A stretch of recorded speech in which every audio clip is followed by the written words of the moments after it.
लेकिन आपको भी चिंता होनी चाहिए क्योंकि यूट्यूबर्स वो आपसे आगे भाग रहे हैं, लेकिन देखिए ना छोड़ रहे हैं। लेकिन देखिए ना कि अखिलेश जी को आज तक के ही मंच पर आना पड़ता है। लश्कर भी तुम्हारा है, सरदार भी तुम्हारा है, तुम झूठ को सच लिख दो, अखबार भी तुम्हारा है। नमस्कार, मैं हूं शिव पांडे और आप देख रहे हैं अखंड भारत बुलेटिन। एक समय था जब देश में दो तरह की मीडिया होती थी, एक प्रिंट मीडिया और दूसरी इलेक्ट्रॉनिक मीडिया। प्रिंट मीडिया यानी कि जो पेपर छपते थे, मैगजीन छपती थी, वो सब प्रिंट मीडिया का हिस्सा होते थे। और वहीं दूसरी तरफ एक दूसरी मीडिया भी थी जो टीवी चैनलों के माध्यम से लोगों तक खबरें पहुंचाती थी, और वो इलेक्ट्रॉनिक मीडिया के नाम से जानी जाती थी। लोगों में इलेक्ट्रॉनिक मीडिया के खासा क्रेज होता था। लोग इलेक्ट्रॉनिक मीडिया को एक सशक्त माध्यम मानते थे और सबसे अच्छा माध्यम मानते थे। हर किसी की ख्वाहिश होती थी कि एक बार हम भी टीवी का हिस्सा बने, टीवी शो का हिस्सा बने, टीवी डिबेट का हिस्सा बने। चाहे वो कोई सामान्य जन हो और चाहे बड़े बड़े पॉलिटिशियन, सभी उस डिबेट में, सभी उस टीवी शो में जाना चाहते थे। लेकिन समय ने करवट ली और समय के करवट लेने के साथ सारी चीजें बदल गई। अब जैसे जैसे डिजिटल चीजें होती जा रही हैं, जैसे जैसे सारी चीजें डिजिटल होती जा रही हैं, वैसे वैसे लोगों की चीजें, लोगों की जो ख्वाहिश है, लोगों की जो इच्छाएं हैं, वो भी बदल रही हैं और साथ साथ लोगों की विश्वसनीयता भी बदल रही है। अब लोग कहीं ना कहीं डिजिटल मीडिया की तरफ मुड़ रहे हैं और लोगों को डिजिटल मीडिया पर विश्वास भी होने लगा है। और विश्वास की अगर जब बात होती है तो कहीं ना कहीं विश्वास ज्यादा बढ़ने लगा है। और कुछ ऐसा ही वाकया देखने को मिला आज वायरल हो रही इस पुरानी वीडियो में, जिसमें अखिलेश यादव जी अंजना ओम कश्यप के साथ बातचीत कर रहे थे। आज तक का प्लेटफॉर्म था, अंजना ओम कश्यप वहां पर एंकर थी और ये कहा जाए कि होस्ट थी वहां पे, और अखिलेश यादव वहां पे गए हुए थे। अखिलेश यादव जी बातों ही बातों में कुछ ऐसी टिप्पणी करते हैं जो अंजना ओम कश्यप जी को अच्छी नहीं लगती हैं और वो इस बात पर टोकती हैं कि आप ये कैसी टिप्पणी कर रहे हैं। इस बात पर उन्होंने अपनी प्रतिक्रिया कुछ ऐसी दी, आपको दिखाते हैं वो वीडियो, जिससे आप स्पष्ट रूप समझ पाएंगे कि आखिर वो प्रतिक्रिया कैसी रही होगी। लेकिन आपको भी चिंता होनी चाहिए क्योंकि यूट्यूबर्स वो आपसे आगे भाग रहे हैं, लेकिन देखिए ना छोड़ रहे हैं। लेकिन देखिए ना कि अखिलेश जी को आज तक के ही मंच पर आना पड़ता है। तो कुछ तो बात होगी, कुछ तो हस्ती में है हमारे कि आपको यहाँ पर आना पड़ता है। ये बात नहीं कहनी चाहिए आपको। नहीं सर, मेरा सिर्फ ये कहना है, ये बात नहीं कहनी चाहिए क्योंकि अगर मैं जवाब दे दूंगा तो वो खराब लगेगा। हाँ, वो दोनों को ही खराब लगेगा सर। यूट्यूब पर लोग तरह तरह की बातें करते हैं, लेकिन क्रेडिबिलिटी के मामले में मेरा मतलब था कि क्रेडिबिलिटी की जब बात आती है तो आपको भी लगता है कि आज तक के मंच से मैं बोलूंगा तो ज्यादा लोगों तक हो सकता है मेरे से सहमत ना हो लोग, लेकिन यूट्यूबर्स और यूट्यूब चैनल्स पे लोग ज्यादा भरोसा कर रहे हैं।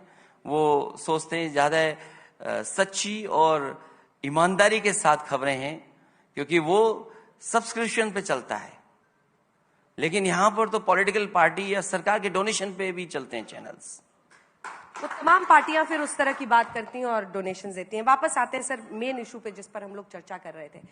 प्रधानमंत्री नरेंद्र मोदी के चेहरे पर हम ये चुनाव लड़े, ये बीजेपी ने कहा कि हम इन 3 चेहरों पर, उसी आधार पर उन्होंने सीएम चुने। अब मेरा अगला प्रश्न आपसे यह है कि प्रधानमंत्री नरेंद्र मोदी की लोकप्रियता को अगर लड़ना है उससे, 2024 अब कुछ महीने बाद,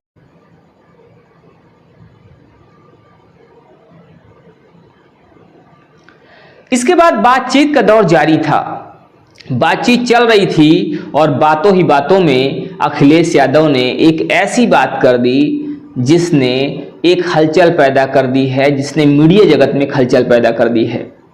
अखिलेश यादव ने कहा कि आज यूट्यूबर्स हैं, जो यूट्यूब के पत्रकार हैं, यूट्यूब के प्लेटफॉर्म पर पत्रकारिता करने वाले लोग हैं, वो आपसे कहीं ज्यादा बेहतर काम कर रहे हैं। उन्होंने कहा कि जो यूट्यूबर्स हैं, यूट्यूबर्स की जो लोगों के बीच में मान्यता है, विश्वास है, वो आपसे कहीं ज्यादा है। हालांकि ये बातें किसी को भी बुरी लगने वाली हैं और खासकर तब जब वो व्यक्ति एक बड़े प्लेटफॉर्म पर बैठा हुआ हो। इसमें कोई दो राय नहीं है कि जो टीवी चैनल्स हैं वो एक बड़े प्लेटफॉर्म हैं, बड़े भीड़ को कवर करते हैं, बड़े अगर ये कहा जाए कि एक मैसिव कवरेज जो है वो वहां से मिलता है, इसमें कोई दो राय नहीं है। और सबसे बड़ी बात है कि किसी के प्लेटफॉर्म पर बैठकर उसी के प्लेटफॉर्म में कमी निकालना किसी को भी अच्छा नहीं लगेगा। अखिलेश यादव जी ने वही काम किया। अखिलेश यादव जी ने कहा कि ये बात सच है कि आज आपसे ज्यादा लोग उन पर विश्वास कर रहे हैं क्योंकि वो ज्यादा सही कवरेज कर रहे हैं। उनकी जो पत्रकारिता है वो कहीं ना कहीं विश्वसनीयता के मामले में ज्यादा बेहतर है और इसीलिए आज लोग उनको ज्यादा विश्वास कर रहे हैं, उनको विश्वास की दृष्टि से लोग ज्यादा देख रहे हैं। ये बात कहना ही था कि अंजना ओम कश्यप को बात थोड़ा सा अच्छी नहीं लगी और उन्होंने कहा कि अखिलेश जी बात तो सही है आपकी, लेकिन कुछ तो बात जरूर है कि अखिलेश यादव जी को हमारे ही प्लेटफॉर्म पर आना पड़ता है। अखिलेश यादव जी ने यहां पर एक नसीहत भी दी कि अंजना जी कुछ तो बात है और आपको भी सोचना चाहिए कि आपकी साख आखिर क्यों घट रही है। तो अखिलेश यादव की इस बात ने एक नई बहस को जन्म दे दिया है। उन्होंने कहा कि जो YouTube के पत्रकार हैं, YouTube की पत्रकारिता है वो सब्सक्रिप्शन पर चलती है, लेकिन अगर बात करें बड़े चैनलों की, टीवी चैनलों की, तो उनकी पत्रकारिता सरकार के विज्ञापनों पर या तो फिर जो नेता हैं, नेताओं के डोनेशंस पर चलती है और इसीलिए डिजिटल मीडिया यानी कि यूट्यूबर जो पत्रकार हैं उनकी विश्वसनीयता बढ़ जाती है क्योंकि वो सही खबरें दिखाते हैं। तो दोनों लोगों की इस बात ने एक नई लड़ाई को जन्म दे दिया है, एक नए झगड़े को जन्म दे दिया है, एक नई बहस को जन्म दे दिया है। और कहीं ना कहीं अब सोचने वाली बात यह है कि ये जो बातें हुई हैं, ये बातें क्या असर डालेंगी समाज में, इसका क्या असर होगा, क्या वास्तव में जो डिजिटल मीडिया है वो जो पारंपरिक मीडिया है, पारंपरिक मीडिया से बेहतर काम कर रही है? क्या डिजिटल मीडिया पर वास्तव में लोगों की विश्वसनीयता बढ़ रही है?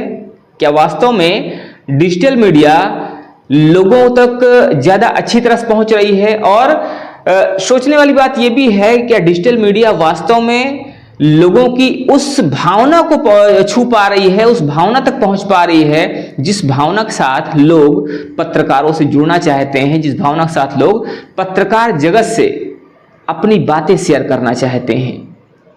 तो इस पर आपका क्या मानना है, इस पर आपकी क्या राय है? और अखिलेश यादव जी और अंजना ओम कश्यप जी दोनों ही व्यक्ति अपने अपने पदों पर जहां पर बैठे हुए हैं, बहुत ही वो पद जो है एक बड़ा पद है, एक जिम्मेदारी वाला पद है और दोनों ही लोग बहुत अच्छा कर रहे हैं। तो अब सोचने वाली बात यह है कि क्या वो जो स्थान है जिस पर वो बैठे हुए हैं, क्या उन्होंने एक ऐसी बात को जन्म दे दिया है, क्या उन्होंने एक ऐसा मुद्दा छेड़ दिया है जो मुद्दा समाज में एक नई स्थिति बनाएगा, नई स्थिति पैदा करेगा, या ये कहा जाए कि समाज में आने वाले समय में कुछ एक नई बहस शुरू होने वाली है और बहुत सारी नई चीजें भी निकलकर सामने आने वाली हैं। तो इस पर आप अपनी राय जरूर दीजिएगा। बने रहिए हमारे साथ खबरों को अपडेट के लिए। मिलते हैं फिर से, तब तक के लिए जय हिंद।